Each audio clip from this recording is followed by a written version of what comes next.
কিন্তু আমাদের দলটা ছোট। এই গণ অভ্যুত্থানে আমাদের দলের 7 জন মানুষ মারা গেছে, 100-র উপরে আহত হয়েছে। এবং গত 15 বছরের মধ্যে অর্ধযুগ সময় আমাদের সরব ভূমিকা ছিল, আমাদের কার্যক্রম আছে, দেশের জন্য আমরা চেষ্টা করেছি। আমাদের সংখ্যা নিয়ে ওনারা তাচ্ছিল্য করেছে যে আমাদের সংখ্যাটা কম।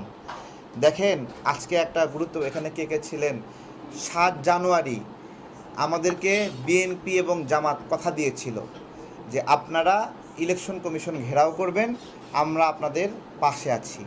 ভালো করে শোনেন,